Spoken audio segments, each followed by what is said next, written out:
야담과 옛날 이야기 시작합니다. 구독과 좋아요, 알림 설정 꼭 눌러주세요.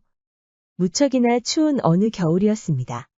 사랑채에서 잠을 자던 권씨 부인은 남편 이씨가 들어오는 소리를 듣고 넌지시 미소를 지었죠. 나리가 오늘도 바깥일에 여념이 없으시구나. 이렇게 늦게 들어오시다니 내 마음이 다 아프네. 권씨 부인은 피곤하기도 했고 딱히 할 말이 없어서 그대로 자는 척했습니다.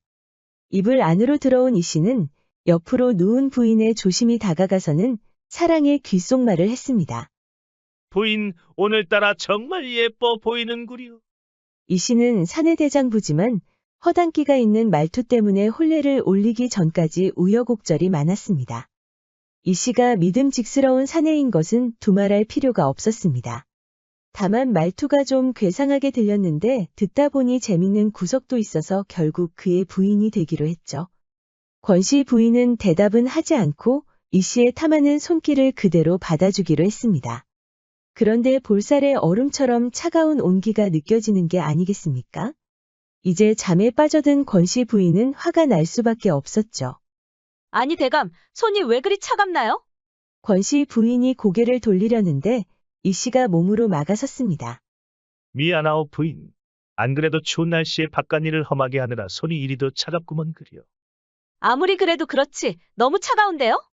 부인, 많이 놀랐어? 얼음장처럼 차갑지만 가장 일을 하는 남정네의 애틋한 손길이라고 생각해주면 안 되겠어? 권씨 부인은 그제야 마음을 놓고 덩달아 미소를 지었습니다.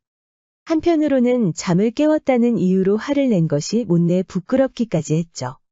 제가 잠시나마 대감의 마음을 이해하지 못했습니다. 저를 용서하소서. 별 말씀을 다 하는구려. 부인은 아직도 내 마음을 그렇게 이해 못하겠어. 전 그저 부인이 내 곁에 있는 것만으로도 행복합니다. 권씨 부인은 감격에 젖어 눈물을 흘렸답니다. 이렇게 듬직한 남자와 산다니 그 누구도 부러울 이유가 없었죠. 그런데 그런 날이 하루 이틀로 끝나는 게 아니었다는 겁니다. 매일 밤마다 잠자리에 들어와 그 얼음장처럼 차가운 손을 볼살에 대는 것이었습니다. 나중에는 그 차가운 손을 볼살뿐만 아니라 몸 이곳저곳에 대고 비비는 것이 아니겠어요?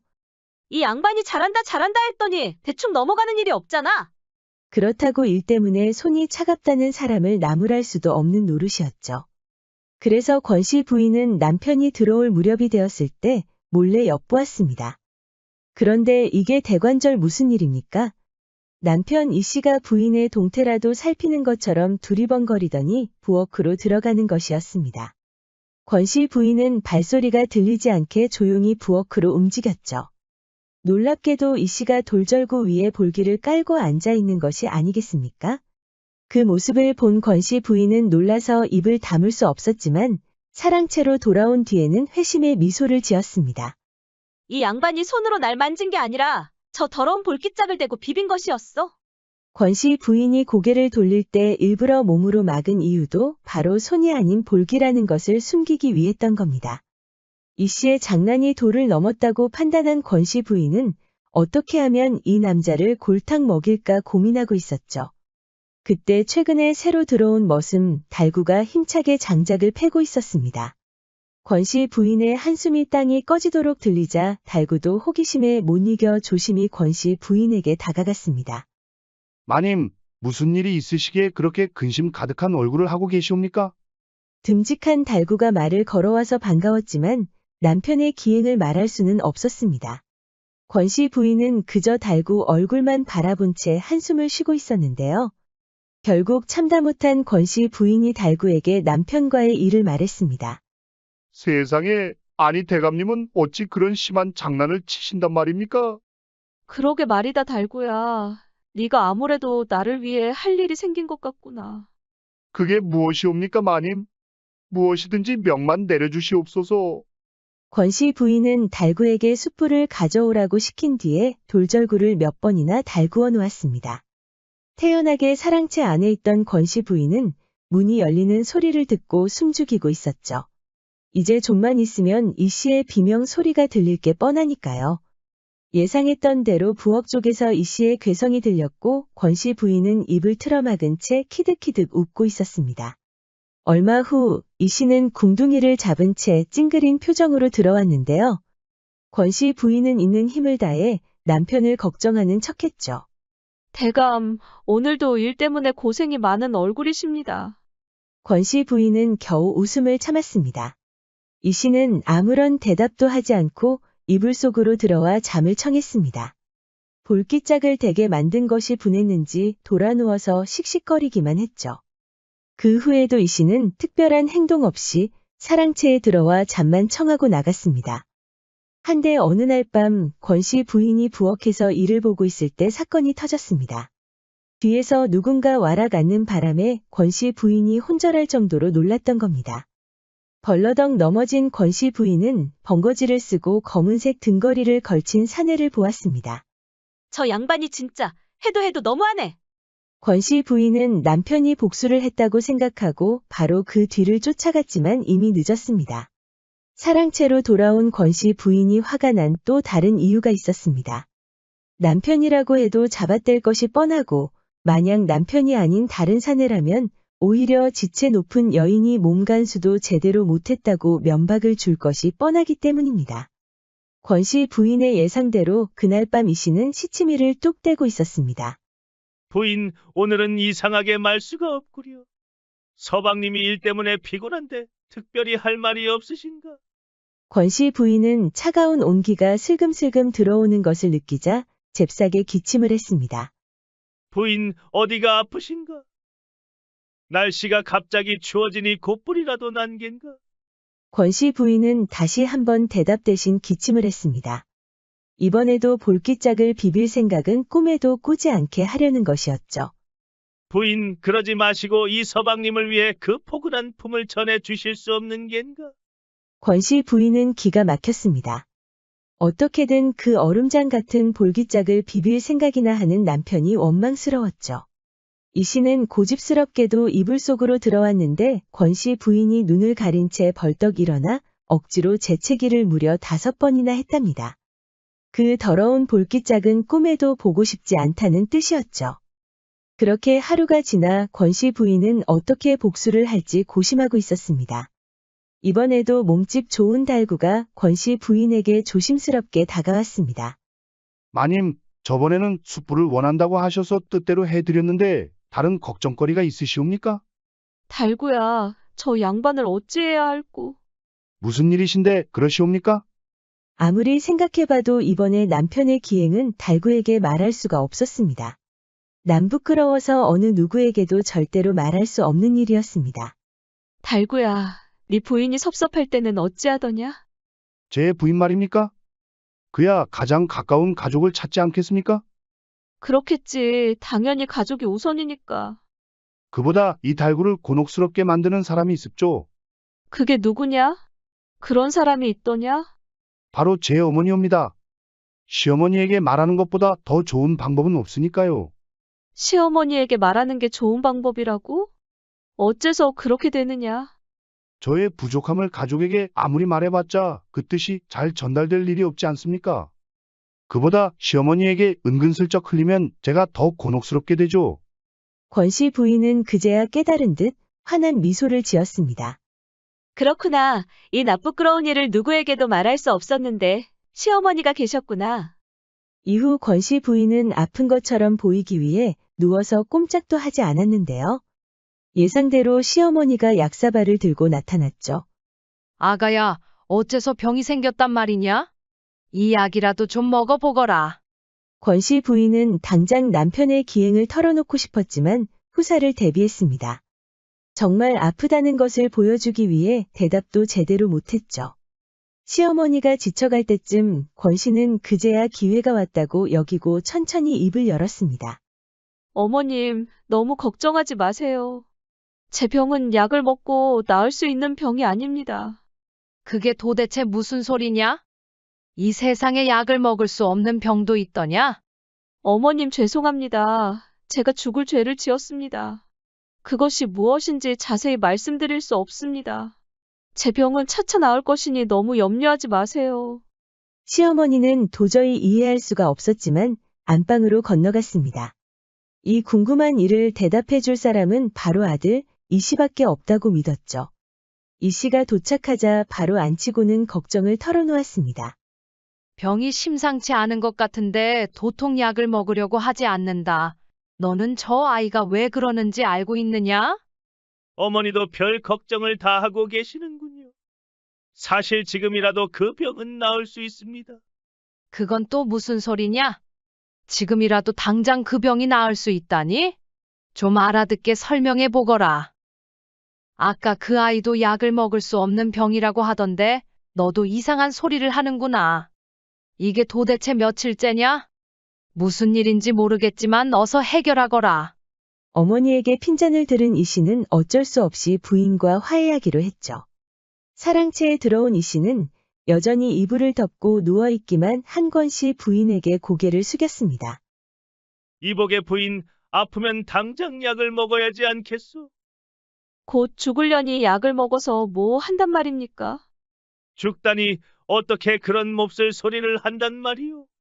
당신은 이 상황에서도 그런 요상한 말투를 쓰는군요. 세상이 다 웃기기만 하죠? 그러니 그런 괴상한 장난을 치는 것이지. 그제야 이 씨는 웃음을 터뜨리고는 이불 속으로 들어왔습니다. 내가 아무리 장난을 쳤다 해도 그렇지 어머니까지 오게 한 것은 좀 너무한 거 아니오? 누가 할 소리를 하는 겁니까? 그러는 당신이야말로 몸종 행세를 한 건 잘한 일이옵니까? 몸종이라니? 대체 그게 무슨 말이오? 그 번거지를 쓰고 뒤에서 아는 게 당신이 아니란 말입니까? 번거지라니? 난 금시초문이오. 이럴 줄 알았지. 그렇게 잡아떼고 제가 체면도 못 지키는 안악내로 치부할 생각이죠? 무슨 말 하는 거요? 정말 난 처음 듣는 소리라니까. 권씨 부인과 이 씨는 한동안 마주보더니 동시에 기겁하고 말았습니다. 새로운 머슴, 달구를 범인으로 직감한 것이죠. 다음 날 우람한 근육을 자랑하는 달구가 장작을 패는 일을 마치더니 유심히 사랑채를 지켜보고 있었습니다. 그러더니 일순간에 탐욕스러운 얼굴로 변하는 것이 아니겠습니까? 사실 달구는 이곳에 새로 오기 전부터 이 씨의 장난을 알고 있었습니다. 전에 일했던 머슴으로부터 전해 들었던 것이죠. 이 씨가 유난히 장난을 많이 치는데 특히 몸을 비비는 것을 좋아한다고요. 권씨 부인은 그동안 몸종으로 변장해 몸을 만지고 도망친 남자가 남편이라고 믿었지만 실은 모두 달구의 짓이었던 겁니다. 처음에는 그저 모질게 대하는 권씨 부인을 놀리고 싶은 마음이었지만 점점 더 과감해졌죠. 실은 이런 사건이 벌어진 원인은 이 씨가 가장일을 하느라 바빠서 벌어진 일이었습니다. 서로 얼굴 볼 날이 없다 보니 이런 황당한 일이 벌어진 것이죠. 화가 난 이 씨는 당장 달구를 붙잡아 관가로 넘겨버리고 싶었지만 워낙 부끄러운 일이라서 그렇게 하지 못했습니다.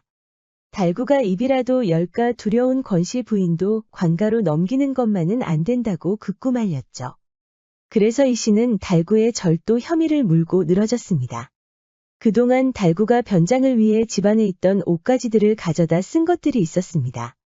권씨 부인은 달구가 지은 죄만큼 대가를 치르지 못한 것이 화가 났습니다.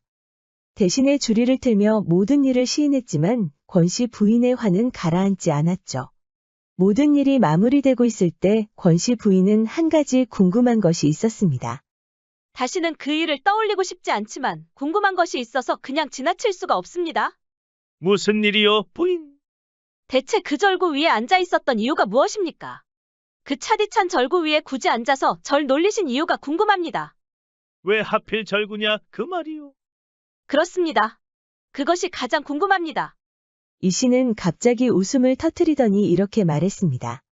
사실 이런 말 하기 부끄럽지만 부인과 달구 사이를 의심하고 있었소. 뭐라고요? 어떻게 그런 의심을 하십니까? 미안하오. 그래서 절구를 그놈이라고 생각하고 주저앉았던 것이요. 그게 무슨 해괴망측한 소리란 말입니까? 이름이 비슷하지 않소? 절구와 달구, 달구와 절구. 권씨 부인은 하도 어이가 없어서 바로 사랑채로 들어가 버렸죠. 이후에도 며칠 동안 권씨 부인은 누워서 이 씨 얼굴도 쳐다보지 않았습니다. 대안지화라는 옛말이 있습니다. 강 건너 불이라는 뜻으로 어떤 일이든 자기에게는 아무 관계도 없다는 식의 무관심을 말합니다. 부부는 일심동체라고 했습니다. 우리 영상을 시청하시는 여러분들도 모두 화목한 가정 이루시어 좋은 일만 가득하시기를 기원합니다. 아주 오래전 매점매석으로 큰돈을 굴리고 있는 김진사와 이진사가 있었습니다. 둘에게는 지나가는 학이 올 정도로 아리따운 김씨와 홍씨 부인이 있었는데요. 늘 바깥 일 때문에 집을 비우고 있는 두 나리 때문에 지루한 일상이 계속되고 있었죠. 홍씨와 김씨는 어김없이 정자에서 만나 이야기꽃을 피웠는데 말미천이 바닥을 드러내니 멀뚱히 경치만 바라볼 때가 많았습니다. 그러던 어느 날에 김씨 집으로 억새라는 새로운 머슴이 들어왔습니다. 김씨 부인이 시키면 어찌나 빠릿빠릿하게 움직이는지 김진사도 참 마음에 들어 했습니다. 그보다 더 중요한 건 억새의 혈기왕성한 몸집이었죠. 겨우살이를 위해 나무를 챙기던 억새는 그 우람한 근육으로 도끼를 휘둘렀답니다. 억새가 저렇게 강성한 아이였단 말인가. 김씨는 억새와 눈이 마주친 것뿐인데 얼굴을 붉히고는 바로 방으로 들어가 버렸죠. 내가 아무래도 미쳤나 보네. 무슨 생각을 하고 있단 말인가. 오늘도 어김없이 정자에서 만난 김씨와 홍씨는 두 나리 얘기부터 꺼냈습니다. 홍씨가 이제 이런 얘기도 따분하다면서 강가로 돌멩이를 던졌죠. 그때 김씨가 억새 이야기를 꺼냈습니다. 이 얘기를 해도 될지 모르겠네. 무슨 얘긴데 그러는가? 주저하던 김씨는 홍씨의 호기심 가득한 얼굴을 보고 속마음을 다 꺼내기로 했죠. 실은 머슴 중에 억새라는 아이가 새로 들어왔다오. 이름 한번 억세네. 그래서 그 머슴이 왜? 이런 말하면 나를 미친년이라고 하겠지만 이상하게 그 아이가 재밌다오. 어찌나 우람한 몸을 가지고 있는지. 그게 사실인가? 그렇다오. 처음에는 그저 어린아이로만 봤는데 그 듬직한 가슴을 한번 봤더니 계속 떠오르는구려. 이 사람아, 그런 일이 있으면 얼른 얘기를 했어야지. 날 책망하지 않는가. 내가 자네를 책망할 게 뭐가 있는가? 강령한 남정네를 보고 좋아하는 게 뭐 그리 대수라고. 자네도 은근히 큰 것을 바라고 있었던 거 아닌가. 두 여인네는 모처럼 웃음꽃을 피웠습니다. 이게 다 억새라는 머슴 덕분이었죠. 쇳불도 단김에 빼랬다고 홍씨는 바로 억새를 보러 가자고 했죠. 김씨는 이상하게 손해를 보는 것 같았지만 어린아이처럼 좋아하는 홍씨를 만류할 수가 없었습니다. 그렇게 두 부인은 이제 정자가 아니라 김씨 집에서 모이게 됐죠. 술이든 음식이든 여자 몸종이 아닌 억새를 시켜서 가져오라고 했습니다. 억새는 영문도 모르고 그 듬직한 가슴을 내보이며 김씨 방을 드나들었습니다. 김씨와 홍씨는 억새가 들어오고 나갈 때마다 얼굴을 붉히며 웃음이 떠나지 않았습니다. 우리 재밌는 놀이를 해보는 게 어떤가? 홍씨의 제안에 김씨는 솔깃했습니다. 바로 억새에게 각설이 타령을 시켜보자는 것이었죠. 무엇이든지 시키면 열심히 하는 억새 아닙니까? 억새는 홍씨가 각설이 타령을 해보라고 하자 주저하지 않고 몸을 흔들었습니다. 그럴 때마다 억새의 우람한 근육을 더 가까이서 볼 수 있었죠. 김씨는 침을 꿀꺽 삼키는 소리가 선명하게 들려서 귀를 의심했습니다. 그만큼 홍씨가 건장한 억새의 몸에 감탄했던 것이죠. 억새는 오늘도 각설이 타령을 한 대가로 술과 많은 음식을 얻어먹었습니다. 그렇게 방으로 돌아왔는데 느닷없이 억새 부인이 크게 화를 내는 것이었습니다. 이보시오. 당신은 배알도 없어? 어디 할 일이 없어서 만인방에 들어가서 각설이 타령을 한단 말이오. 이 사람도 참, 그럼 어쩌란 말인가. 마님이 하라는데 그럼 거절하고 나왔어야 한단 말인가. 쇳내가 어찌 이 지체 높은 집에서 그런 천박한 짓을 한단 말입니까? 그만 저는 나가서 일을 보러 가겠습니다. 이런 말도 못한단 말이오? 이 사람아, 그랬다가 나와 자네에게 해로운 일이라도 생기면 어쩌란 말인가.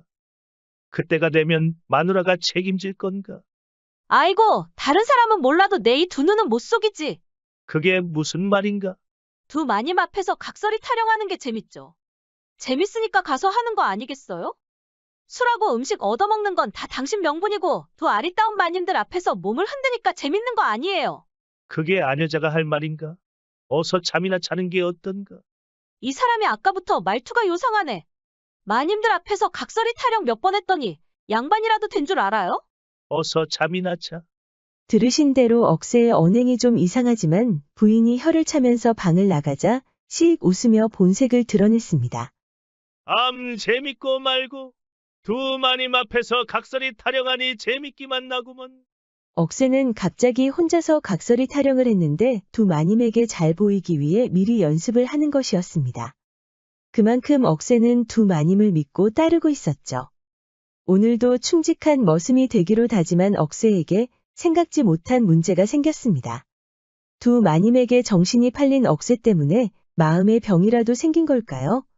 억새의 부인이 갑자기 몸져 누운 겁니다. 이마가 불덩이 같아서 억새가 옆에 붙어 있지 않으면 안 될 정도였죠. 그렇게 활기차던 억새가 보이지 않자 김씨와 홍씨는 땅이 꺼지도록 한숨을 쉬었습니다. 억새가 보이지 않으니 이렇게 시간이 안 간단 말인가. 이럴 줄 알았으면 억새에게 더 잘해줄 걸 그랬네. 억새의 각설이 타령을 한 번만 더 본다면 이제 소원이 없겠네. 나라면 종문서를 태워줄 수도 있어. 김씨와 홍씨의 근심은 점입가경이었습니다. 두 나리가 어디 가서 죽어도 놀라지 않을 정도로 억새 생각만 하고 있었습니다. 그렇게 시간이 흐르고 드디어 억새가 나타났습니다. 미리 얘기도 없이 불쑥 나타나자 김씨와 홍씨는 기뻤지만 마님의 체면을 지켜야 했죠. 억새야, 이게 대관절 얼마만이냐? 이제 365일 억새 생각만 할 것 같았던 홍씨가 먼저 반가워했습니다. 김씨는 이럴 때만 홍씨가 한 발 앞서는 것 같아 조금씩 불편해지기 시작했죠. 마님, 쇳내가 긴 세월 동안 나타나지 않아 죄송한 마음뿐입니다. 아니다. 어서 앉거라. 김씨가 허락도 하지 않았는데 홍씨의 말이 끝나자 억새가 앉았습니다. 홍씨는 김씨의 불편한 기색을 전혀 인지하지 못하고 있었습니다. 그래, 부인 차도는 좀 있느냐? 예, 걱정해 주신 덕분에 이제는 집안일도 별 문제 없이 하고 있습니다. 그래, 정말 다행이구나. 홍씨는 흐뭇하게 웃었지만 김씨는 헛기침을 하며 술을 따르고 있었습니다. 그래, 부인도 건강하니 이제 몸도 좀 근질근질하지 않느냐? 홍씨의 가식적인 미소에 김씨는 콧방귀를 뀌었습니다. 억새는 김씨의 심기가 불편한 것을 눈치채고 잔뜩 긴장했습니다. 그제야 홍씨도 뒤늦게 김씨의 태도가 좀 이상하다는 것을 알았죠. 이보게, 자네 왜 그러나? 내가 뭘 말인가. 지금 화가 나 있는 얼굴인데 내가 잘못 봤나? 그런 거 아닐세. 그때 억새가 호탕하게 웃더니 두 팔을 벌려 덩실덩실 쳤습니다. 아이고 마님들, 그동안 제가 얼마나 보고 싶으셨으면 그렇게 서로들 다투십니까? 김씨가 퉁명스럽게 대답하자 홍씨가 덩달아 웃었습니다. 그래, 억새는 인정해야 하지 않겠나? 이제 보니 우리 둘이 억새를 놓고 시기를 한 것이야. 내가 뭘 어쨌다고 그러나. 말도 안 되는 소리 그만하게. 억새가 다시 각설이 타령을 하자 김씨도 조금씩 기분이 누그러졌답니다. 그날 이후에도 억새는 김씨와 홍씨가 부를 때마다 찾아와 각설이 타령을 하고 술과 음식을 얻어먹었습니다. 어느 날 홍씨가 이렇게 제안했습니다. 억새가 갑자기 미워지기라도 한 건가? 내가 억새를 미워할 리가 있나. 자세한 얘기는 하지 않겠네. 나도 이제는 억새를 골탕 먹이고 싶은 마음이 드는데 자네는 어떤가? 무슨 말을 하는 건가? 억새를 이제 부르지 않겠다는 건가? 그런 게 아니야. 우리가 너무 억새를 오냐 하니까 이제는 겁을 좀 줘보자는 거야. 김씨가 씩 웃으며 고개를 끄덕였습니다. 그날도 어김없이 억새가 찾아왔습니다. 먼저 홍씨가 각설이 타령을 마친 억새에게 술을 건네며 이렇게 말했습니다. 억새야, 우리에게 아주 바람직한 방책 하나가 있단다. 어떤 것을 말씀하시는 겁니까? 살다 보면 우환이나 병고가 언제 닥칠지 모르지 않겠나? 예, 그렇죠. 자네가 갑자기 죽는다면 부인도 문제지만 그에 들어가는 돈도 만만치 않은가. 그래서 우리가 범절에 들어가는 돈을 대기로 했네. 이게 과연 자신을 위한 일인지 애매한 억새는 고개를 갸웃했습니다. 김씨도 입관에 필요한 물건들은 모두 부담하겠다고 했습니다. 어찌 됐든 억새는 돈을 대주겠다는 마님들이 감사한 나머지 납작 엎드려 절을 했습니다. 아이고, 역시 제가 마님들을 모셔온 건 참 잘한 일입니다. 정말 감사합니다. 그러자 홍 씨가 올 것이 왔다는 듯 웃으며 다른 종을 불렀습니다. 여봐라, 걔 아무도 없느냐. 여기 염을 하는데 필요한 것들을 좀 가져오거라. 염이라고 하셨습니까? 억새는 어리둥절한 표정이었죠. 그렇다, 조금만 기다려라. 홍 씨는 김 씨를 향해 눈을 찡긋하고 웃었지만 억새는 순진하게도 두 사람의 의도를 전혀 모르고 있었습니다. 홍 씨가 아주 적극적이었습니다. 먼저 술상을 치우더니 방바닥에다 이불을 폈습니다. 마님, 이것으로 어쩌시려고 그러십니까? 억새가 물어보았지만 홍 씨는 대답하지 않고 어여 누우라는 말만 했습니다. 여전히 영문을 모르는 억새는 그대로 누웠습니다. 그제야 억새는 두 마님이 뭘 하려는지 알 것 같았습니다. 억새는 웃으며 죽은 사람처럼 꼼짝도 하지 않았습니다. 자, 이제 한번 묶어볼까? 가장 장난기가 있는 홍 씨가 먼저 억새 위에 주저앉아 발부터 묶기 시작했습니다. 갑자기 가슴을 억누르자 건강한 억새도 숨이 막혀왔습니다. 마님, 이제 그만하라고 싶은데 입에서 좀처럼 나오지 못했습니다. 나도 해봐야겠네. 구경만 할 수 없었던 김 씨도 억새 가슴 위에 올라와 손목을 묶었습니다. 홍 씨는 재미가 있었는지 갑자기 그 위에서 폴짝폴짝 뛰기까지 했습니다. 그때였습니다. 일어서서 옆으로 물러났던 김 씨가 갑자기 사색이 됐습니다. 억새가 죽은 사람처럼 보였던 겁니다. 당황한 김 씨가 홍 씨를 다급하게 불렀지만 상황 파악이 안 된 홍 씨는 여전히 억새 가슴 위에서 내려오지 않고 있었습니다. 그제야 기겁한 홍 씨가 억새의 가슴 위에서 내려왔습니다. 정말이었습니다. 억새가 눈도 뜨지 않고 숨도 쉬지 않았습니다. 자네가 가슴 위에서 너무 지나치게 뛰었잖나. 김 씨는 본능적으로 나온 말이었지만 홍 씨에게는 책임 전가로 들렸습니다. 그게 무슨 말인가? 이게 나 혼자 재밌다고 한 일인가? 자네가 한 짓을 나에게 돌리려고 하지 말게. 어림도 없지? 뭐야? 당황한 홍 씨가 날을 세웠지만 김 씨도 물러서지 않았습니다. 장난을 칠 때는 그렇게 좋다고 하더니 이제 와서 나한테 뒤집어 씌워? 누가 뒤집어 씌운다는 건가? 자네가 방금 가슴 위에서 뛰지 않았나? 어린애처럼. 어린애? 그렇게밖에 말 못하겠어? 두 사람은 한동안 으르렁대다가 다시 억새를 걱정하기 시작했습니다. 이럴 때가 아니네. 늦은 감이 있지만 김 씨는 얼른 억새의 입에 물을 붓고 지켜봤습니다. 억새는 여전히 눈을 뜨지 못하고 있었습니다.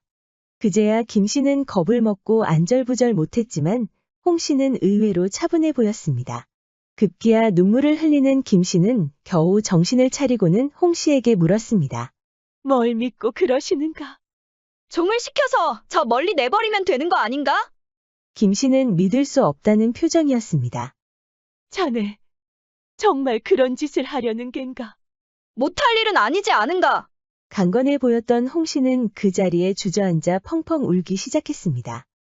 나라를 잃은 표정이었지요.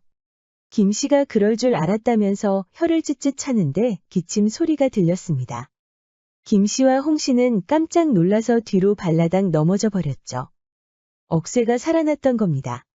깨어난 억새도 어리둥절한 표정이었습니다. 당연히 기뻐해야 할 일이었지만 김 씨와 홍 씨는 마님답게 채통을 지켜야 했죠. 먼저 김 씨가 차분하게 반응했습니다. 이보게, 억새 괜찮은가? 그러면 그렇지. 역시 이대로 죽을 억새가 아니지. 그런데 억새가 대답이 없었습니다. 왜 그러는가?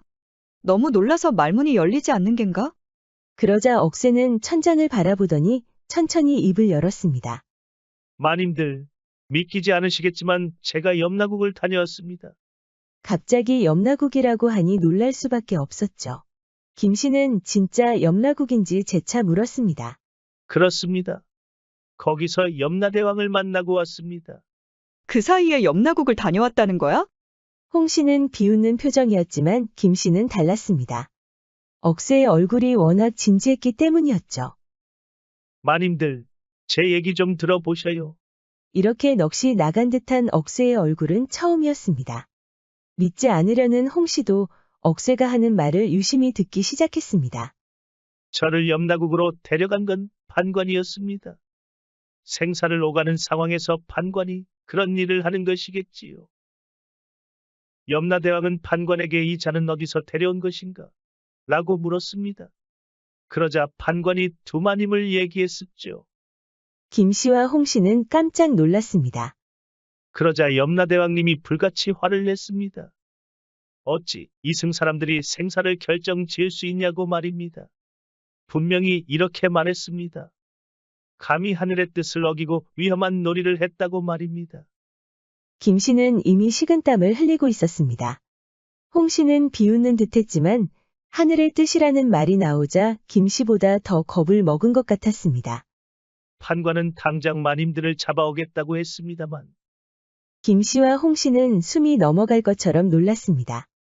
염라대왕님이 조금 더 지켜보자고 하셨습니다.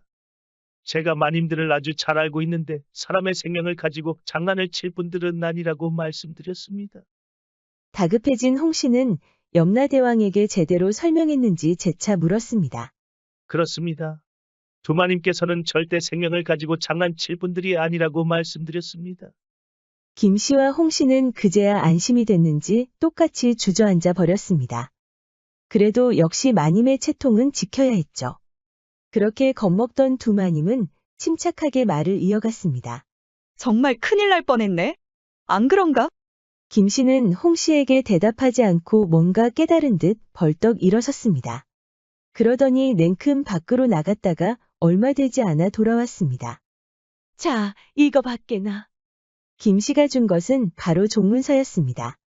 이것이 무엇입니까? 종문서일세.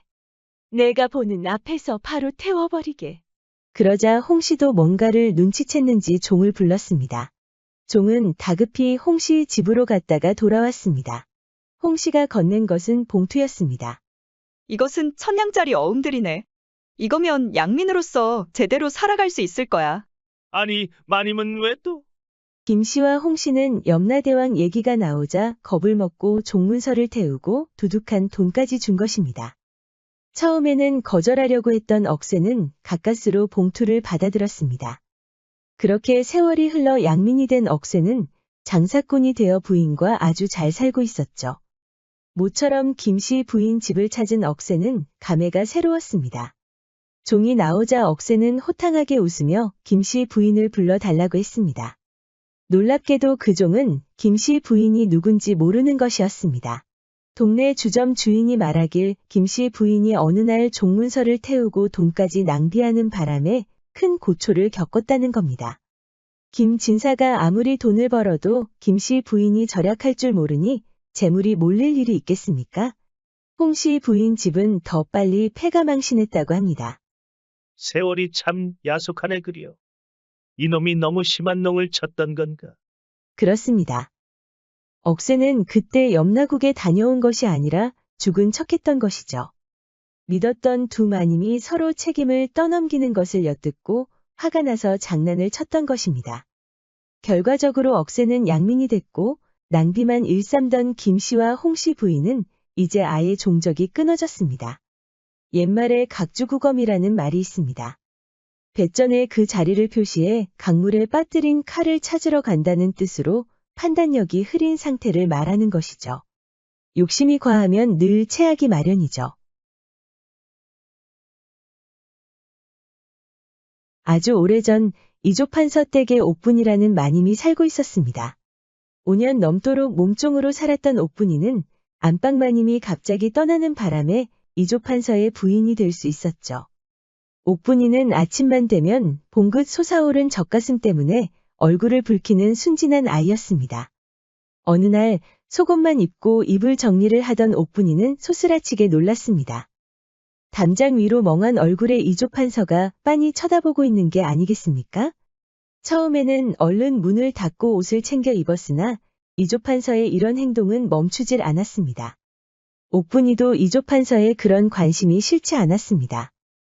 이조판서는 청산유수처럼 쏟아지는 입담을 자랑하면서 여인네들의 관심을 한몸에 받고 있었죠. 한 번은 여인네들과 함께 아리따운 하계 그림을 그린 적이 있는데 둘째가라면 서러울 기생들이 모여들 정도였죠. 그만큼 이조판서는 많은 나이에도 불구하고 여인들에게 인기가 많았습니다. 처음에는 문은 닫지 않고 옷을 챙겨 입었고 그 다음부터는 속옷을 그대로 입은 채 문도 열어두었습니다. 신압으로 옥분의 행동은 점점 과감해졌죠. 안방마님이 떠날 때 옥분이가 다음 부인이 된다는 건 모두 예상했던 일이었습니다. 몸종 중에 가장 예쁘고 맹랑한 아이였지만 탐탁지 않는 사람들도 많았습니다. 그러던 어느 날에 누군가 옥분이를 부르는 소리가 들렸습니다. 사람들은 이게 무슨 일이지? 하며 이조판서 댁에 몰려들었죠. 누군가 하니 바로 옥분이를 사모하고 있던 장사꾼 팔보라는 남자였던 겁니다. 팔보는 이미 친구 김서방에게 옥분이를 사모한다고 고백했습니다. 이보게, 자네한테 옥분마님이 가당키나 한가? 김서방이 손가락질을 하며 혀를 찼지만 팔보는 이상한 소리만 하고 있었습니다. 이보게, 나한테 무슨 병이 있는 겐가? 그게 무슨 소린가? 매일 그 여인만 자꾸 떠오르는데 이게 무슨 병이란 말인가? 밥을 먹지 않고 잠을 자지 않아도 그 여인만 생각하면 모든 것을 잊을 수 있다네. 이게 대체 무슨 병이란 말인가? 이 사람아, 그게 상사병이지 뭐야? 팔보는 옥분이 안방에서 나오는 시간을 정확히 알고 매일 나와 그녀의 이름을 불렀습니다. 이조판서는 그동안 체면 때문에 팔보를 그냥 두었는데 모두 옥분 덕분이었습니다. 그냥 지나가는 장사꾼입니다. 이게 다 대감님의 은덕 아니겠습니까? 그게 어떻게 내 은덕이란 말이오? 곧 조정으로 가신다고 들었습니다.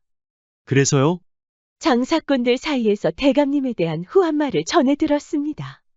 대감님이 나란 일을 맡으신 이후로 쌀 보급량이 많이 늘었는데 그게 다 대감님 은혜라는 겁니다. 지금 상황에서 저 장사꾼을 해한다면 조정에서 좋은 소리를 못 들으실 겁니다. 오히려 대감님이 벼슬과 상관없이 모든 이들과 잘 어울린다는 뜻으로 받아들이지 않겠습니까? 부인은 예나 지금이나 참 맹랑하단 말이오. 그래서 내가 좋아하는 거 아니겠소? 이조판서는 그날 밤에도 시익 미소를 지으며 옥분의 아리따운 몸을 탐하였답니다. 이조판서가 조정으로 간 사이에 팔보는 계속 옥분이를 불렀습니다. 몸종들이 팔보를 내쫓기 위해 건장한 남자들을 불러 겁도 줘보고 침착하게 타일러 봤지만 소용이 없었습니다. 결국 옥분이가 직접 밖으로 나와 팔보와 처음으로 대면했습니다. 아이고, 마님, 이렇게 뵙게 돼서 영광이옵니다. 제 이름은 팔보입니다. 옥분은 대답하지 않고 그냥 집으로 들어갔습니다.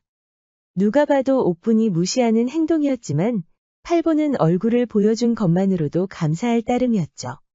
옥분은 모욕을 줘서 다시는 못 오게 할 요량이었지만 잘못 생각해도 한참 잘못 생각한 것이었습니다. 아이고, 마님, 또 이렇게 뵙게 돼서 영광이옵니다. 제 이름은 팔보입니다. 마님, 제 이름은 팔보입니다. 제 이름은 팔보라고쇼. 처음에는 팔보라는 이 남자를 무시했었는데 시간이 지날수록 이 남자가 참 재밌었던 겁니다. 벌써 한 달이 지났는데 팔보의 행동은 변함이 없었습니다. 싸늘하게 대하던 옥분이도 마음이 점점 누그러질 수밖에 없었죠. 오늘도 변치 않는 남자 팔보였습니다. 이보게, 아이고, 마님, 드디어 저를 알아봐 주시는구먼요. 자네는 화도 안 나는가? 내가 이렇게 무시하는데 어떻게 매일 웃는 얼굴을 한단 말인가? 오늘도 저는 제 이름을 알려서 감사할 따름이구먼요. 이름을 알린다고. 팔보는 그저 자기 이름을 전하는 것만으로도 보람을 느끼는 것이었죠. 저렇게 순진한 사내였다니. 옥부는 다음 날부터 팔보를 보고 웃어주었습니다. 오늘도 변함없이 팔보는 자기의 이름을 알리고 시장으로 떠나버렸죠. 옥분에게 그 어떠한 기대도 하지 않고 이름만 알리고 장사를 하러 간 것입니다. 옥분은 오늘따라 팔보의 뒷모습을 보고 웃음이 떠나지 않았습니다. 이 모습을 최근에 들어온 종 덕순이가 유심히 지켜보고 있었습니다. 옥분의 머릿속에는 이제 팔보가 조금씩 자리 잡고 있었습니다. 오늘도 이름만 알리고 시장으로 뛰어가겠지. 순진한 사내 같으니. 옥분은 속옷을 입은 채 이불을 정리하고 있었습니다. 그때 옥분이 소스라치게 놀랐습니다. 담장 위로 뽀얀 피부를 가진 남자가 빤히 쳐다보는 게 아닙니까? 옥분과 눈이 마주쳐도 그는 떠나지 않고 그대로 지켜보고 있었습니다. 자세히 살펴보니 이조판서의 전 부인 아들 이도령이었습니다. 아직 어린 이도령이 이렇게 맹랑할 줄은 꿈에도 몰랐습니다. 옥부는 당장 문을 닫았지만 복잡한 심경이었습니다. 옥분이 마님이 된 것도 사실 이조판서의 저런 엉뚱한 행동으로 시작된 거니까요. 옥부는 얼른 옷을 입고 마님의 채통을 지키기 위해 엄숙한 표정으로 밖을 나섰습니다. 이도령은 자신이 한 짓에 대한 대가는 생각도 하지 않고 계속 옥분을 훔쳐보고 있었습니다. 그만큼 나태하고 거만한 구석이 있었죠. 옥분은 그동안 이조판서의 마음에 들기 위해 열심히 그림을 연습하고 있었습니다. 오늘도 붓을 들고 그림에 집중하고 있는데 밖에서 인기척이 들렸습니다. 옥분은 경계심을 품기 시작했습니다. 몸종의 목소리가 전혀 들리지 않았기 때문입니다. 누구시오? 아무도 없는가? 들어가도 되겠소? 누구요? 누군데 몸종을 통하지 않고 들어온단 말인가? 내 목소리를 벌써 잊은 거요? 이건 분명히 이도령의 목소리였습니다. 당황한 옥분이 주저하고 있는데 이도령이 바로 문을 열고 들어왔습니다. 이렇게 가까이서 보다니 정말 꿈만 같습니다. 이게 무슨 짓입니까? 어찌 여기를 함부로 들어오시는 겁니까? 왜요? 당신처럼 어여쁜 여인을 멀리서 지켜만 보란 말입니까? 그건 분명히 잘못된 일이지요. 무슨 말씀을 하시는 겁니까? 마나님이 아시면 어쩌시려고? 상관없습니다. 전 그동안 연정을 품고 있었습니다. 제 마음을 받아주십시오. 어서 나가시지요. 이런 해괴망측한 일이 어디 있단 말입니까? 허락도 없이 함부로 들어온 이도령은 시종일관 삐딱하게 나왔는데요. 어느새 그 흐리멍텅한 눈에서 날카로운 빛이 나고 있었습니다. 저를 받아주시지 않으면 모두 말하겠습니다. 뭘 말입니까? 그 장사꾼 말입니다. 바로 팔보가 떠올랐지만 이도령의 입에서 왜 장사꾼이 나오는지 알 수가 없었습니다. 그 자와 정을 통하고 있지 않소. 옥부는 비명을 지를 뻔한 입을 겨우 틀어막았습니다. 턱이 덜덜 떨리고 있는데도 이도령은 옥분의 당황한 모습이 더 즐거운 것 같았습니다. 아닙니까?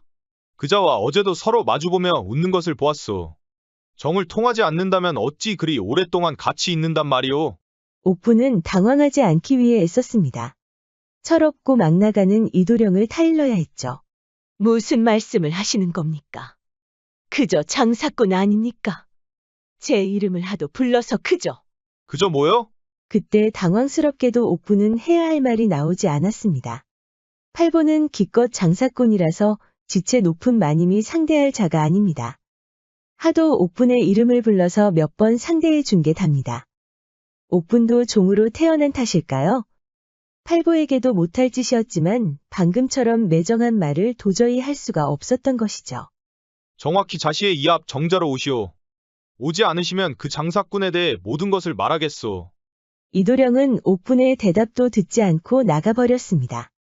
옥분은 어쩔 수 없이 정자에 나가 이도령을 만났습니다. 그저 어린 줄만 알았는데 이도령은 스스로 지은 시를 읊으며 옥분의 손을 잡았습니다. 다음 날에도 그 다음 날에도 이도령은 계속 옥분을 불렀습니다. 처음에는 당황했지만 그 마음이 갸륵해 보였는지 이도령의 마음이 진심이 아닐까 잠시 생각해 보았습니다. 아니지, 아니야. 옥분은 이 도령을 만나고 오는 날이면 도저히 잠을 제대로 이룰 수 없었습니다. 이제는 제대로 설명하고 정자에서 만나는 건 그만둬야 했습니다. 내일은 신시에 내 방으로 오시오. 내일은 기필코 이도령을 타일러서 이 위험한 짓을 그만둘 생각이었습니다. 그렇게 마음의 정리를 하려던 옥분은 이조판서 어머니 김씨가 갑자기 불러 긴장할 수밖에 없었습니다. 평소에 자신을 탐탁지 않던 김씨가 이번에는 또 어떤 트집을 잡을지 걱정이 앞섰지요. 설마 이도령과 만나는 것을 누군가 본 건 아닌지 겁부터 났습니다. 그렇게 김씨의 방에 들어간 옥부는 놀랄 수밖에 없었습니다. 늘 나를 세우던 김씨가 유난히 친절을 베푸는 것이 아닙니까? 그래, 오늘도 이조판서는 조정에 들어갔다고? 네, 어머님. 어머님이라고 부르니 기분이 좋구나. 이상했습니다. 특별히 김씨가 기분 좋을 일도 없는데 무슨 일일까요? 옥부는 김씨의 걸걸한 웃음소리 앞에서 고개를 갸웃했습니다. 사실 오늘 읍내로 조용히 들어갈 일이 있다. 너도 알다시피 내가 금두꺼비에 관심이 많지 않니? 오늘도 특별히 금두꺼비들이 많이 나온다고 하니 가봐야겠구나. 제가 해드릴 일이라도 있습니까? 그래, 내가 다녀오는 사이에 이 방을 좀 지켜주련. 오랜만에 나가는 장시라서 내 몸종들도 다 함께 가는구나. 너밖에 지켜줄 사람이 없구나. 그리 어려운 일도 아닙니다. 다녀오시지요. 고맙구나. 내 곁을 지켜주는 저 금두꺼비를 보거라. 옥분이 고개를 돌려보니 빛이 나는 금두꺼비가 보였습니다. 참 예쁘지 않은가? 그래, 난 다녀올 테니 잘 지키고 있거라. 부탁이라고 하기엔 좀 애매하지만 옥분은 조용히 앉아 김씨가 오기만을 기다렸습니다. 그때 떠오른 것이 바로 이도령과의 약속이었습니다. 옥분은 방에 아무도 없다는 것이 마음에 걸렸지만 이도령의 방에 잠시 갔다 오는 것이니 크게 마음을 쓰지 않았습니다. 이도령의 방에 들어간 옥분은 주위를 둘러봤습니다. 오라고 했던 이도령이 보이지 않았던 겁니다. 김씨와 함께 시장이라도 간 것일까요? 그때 뒤에서 이도령이 갑자기 나타나 옥분을 확 끌어안았습니다. 이게 무슨 짓입니까? 목소리를 낮추시오. 저와 정을 통했다는 게 다 알려질 텐데 그래도 줬소? 어찌 이런 짓을? 옥분은 이도령의 행동도 그렇지만 존경과 배려 없는 저 삐딱한 말씨에 제일 화가 났습니다. 옥분은 당황스럽고 분노했지만 다시 침착하게 이 도령을 타일렀습니다. 이조판서도 마찬가지지만 만화님이 알게 되면 둘 다 큰 고초를 겪을 것이라고요. 이 도령이 정확히 알아듣는 것 같지 않았지만 옥분은 그렇게 대화를 마치고 만화님 방으로 돌아왔습니다. 대화가 길어진 탓에 얼마 되지 않아 김씨가 돌아왔습니다. 그래, 지루하지 않았느냐? 아닙니다, 어머님. 장씨는 어떠셨는지요? 너무 큰 기대를 했나 보다. 마음에 드는 게 없더구나. 그렇게 돌아가려는데 김씨가 서둘러 옥분을 불렀습니다. 여기 있던 금두꺼비는 어디 있느냐? 옥분은 까맣게 잊고 있었습니다. 김씨 옆에 있는 그 금두꺼비가 발이 달리지 않은 이상 사라질 일이 없으니까요. 전혀 주시하지 않았던 옥분은 그제야 급하게 주변을 둘러보았습니다. 금두꺼비는 어디 있느냐고 물었다. 김씨의 눈에서 서슬퍼런 빛이 감돌았습니다. 귀신이 곡할 노릇이었습니다. 옥분은 꼼짝없이 도둑으로 몰렸습니다. 그날 자정이 넘도록 옥분의 곡소리가 울려 퍼졌습니다. 최근에 새로 온 종 덕순이와 덕파리가 옥분의 주리를 틀고 있었습니다. 그새를 못 참고 금두꺼비를 빼돌렸느냐? 역시 종을 며느리로 들이는 게 아니었어. 옥분은 억울함을 호소했지만 김씨는 들으려 하지 않았습니다. 돌이켜보면 금두꺼비를 지키라고 할 때부터 이상한 일이었지만 옥분은 당장 목숨부터 부지할 판이었습니다. 옥분은 그제야 입을 열었습니다. 그래, 금두꺼비는 누구한테 있느냐? 도령님, 도령님을 불러주십시오. 옥분은 결국 이도령을 불렀습니다.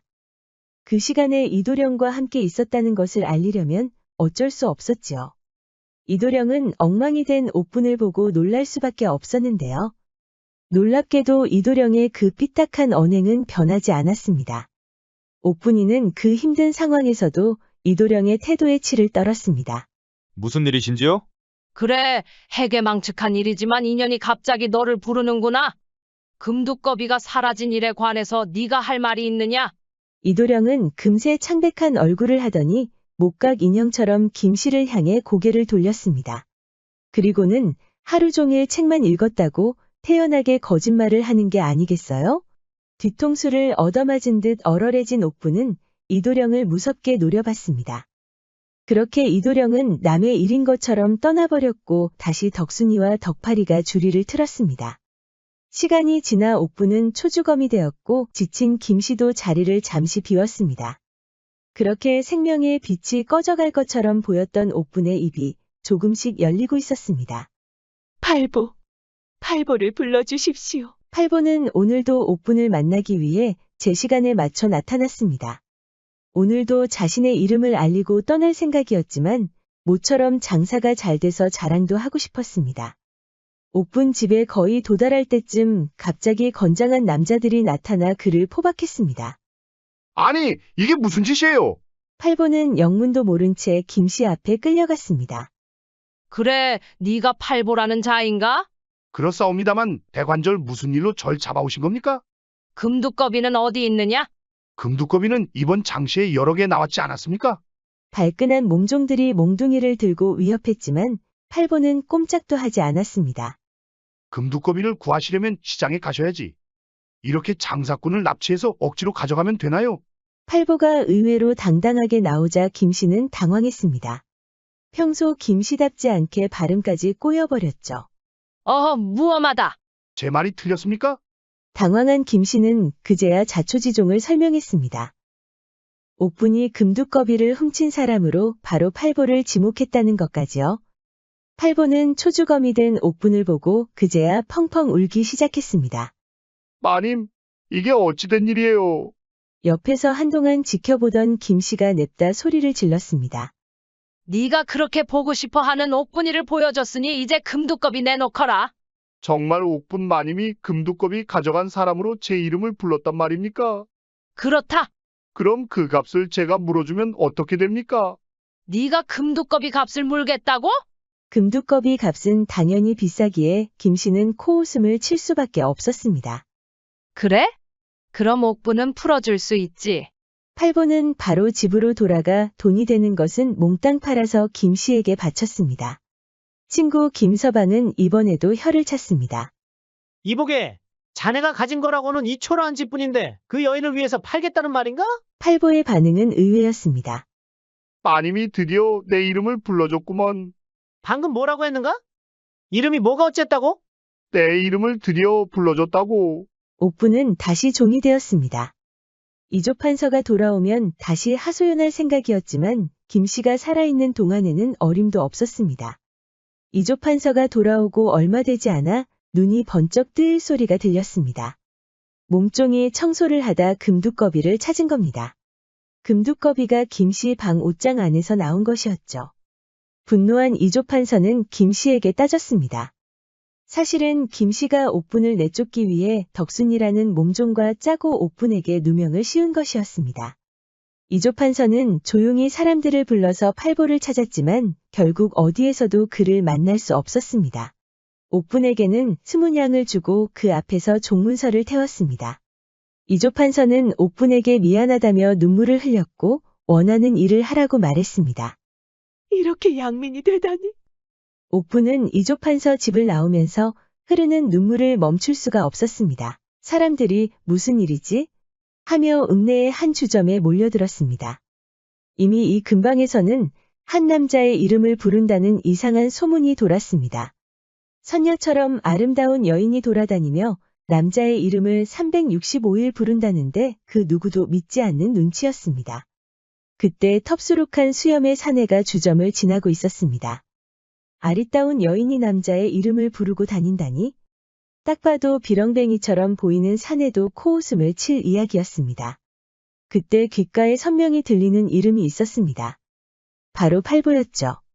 사내는 당장 그 소문의 진원지를 찾아 뛰었습니다. 거추장스러운 옷을 펄럭이며 뛰던 그는 또 하나의 주점 앞에서 멈춰 섰습니다. 사내에게도 똑똑히 들렸습니다.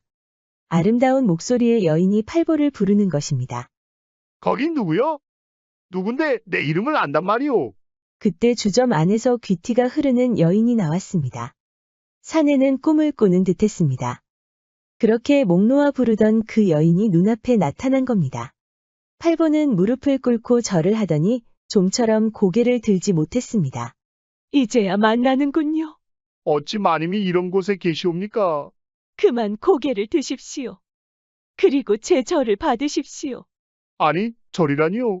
앞으로 제 서방님이 되어주시지 않겠습니까? 제가 마님의 서방님이 되라고요. 서방님은 제 생명의 은인이옵니다. 저를 위해 모든 것을 버리지 않았습니까? 그럼 제 이름을 부른 이유가 앞으로는 제가 대신 그 이름을 불러드릴 것이옵니다. 팔보. 팔보는 얼굴만 보길 바라며 옥분이를 외쳤던 일이 떠올랐습니다. 이제는 추억이 될 옛날 일이라고만 생각했는데 그 여인이 직접 찾아온 겁니다. 팔보와 옥분은 한동안 아무 말 하지 않고 바라만 보고 있었습니다. 옥분이 처음으로 웃어주던 그날처럼 말이죠. 만세불망이라는 옛말이 있습니다. 영원히 은덕을 잊지 않는다는 뜻이죠. 옥분은 김씨의 거짓말로 결국 양민이 됐지만 팔보의 은혜를 평생 잊지 않았던 겁니다. 지금까지 시청해주셔서 감사합니다. 은혜를 잊지 않고 반드시 보답하면 팔보처럼 꼭 좋은 일이 있을 겁니다. 구독과 좋아요, 알림 설정 꼭 부탁드립니다. 재밌는 이야기는 계속 준비되어 있으니 편안하게 즐겨주세요. 그럼 여러분, 오늘도 행복하고 즐거운 시간 보내세요.